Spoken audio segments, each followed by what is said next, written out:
గత 2 రోజులుగా తెలుగుదేశం పార్టీ అధినేత నారా చంద్రబాబు తనయుడు నారా లోకేష్ ప్రస్తుతం అమెరికా పోలీసుల ఆధీనంలో ఉన్నారనే వార్త సోషల్ మీడియాలో చక్కర్లు కొడుతుంది. ఈ వార్త గురించి మొదటగా వాట్సాప్లో జోరుగా ప్రచారం సాగింది.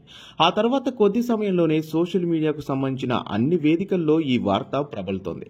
కాగా జనవరి 23వ తేదీన లోకేష్ పుట్టినరోజు. ఆ రోజు కూడా లోకేష్ తన భార్యతో లేరు అనే హ్యాష్ టాగ్తో లోకేష్ అమెరికాలో జైలుకు వెళ్లారనే తెలిపేలా ఉన్న ఫోటోలను షేర్ చేయడంతో వస్తున్న వార్తకు మరింత బలం చేకూరింది. అయితే లోకేష్ అమెరికాకు నిజంగా వెళ్లారా? అక్కడి పోలీసులు ఆయన్ను అరెస్టు చేశారా? అసలు సోషల్ మీడియాలో వస్తున్న వార్తల్లో వాస్తవం ఉందా అనే విషయాల గురించి ఇప్పుడు తెలుసుకుందాం.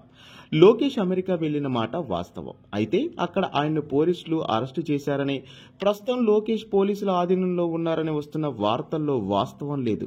రానున్న ఎన్నికల నేపథ్యంలో పార్టీ అవసరాలకు కావాల్సిన నిధులను ఎన్ఆర్ఐల నుండి సేకరించి తీసుకురావడానికి లోకేష్ అమెరికా వెళ్లారు. అయితే అక్కడ ఆయన్ను ఏ పోలీసులు అరెస్ట్ చేయలేదని కొన్ని రిపోర్టుల ఆధారంగా వస్తున్న సమాచారం. ఇక తాజాగా ఈ విషయం పైన కూడా టీడీపీ స్పందించింది. లోకేష్ ఎక్కడ అరెస్టు కాలేదని చెప్పింది. ఇక లోకేష్ అమెరికాలో అరెస్ట్ అయిన మాట వాస్తవమే అయితే కనీసం ఇంటర్నేషనల్ మీడియాలో అయినా ఈ అరెస్టుకు సంబంధించిన వార్తలు వచ్చి ఉండాలి.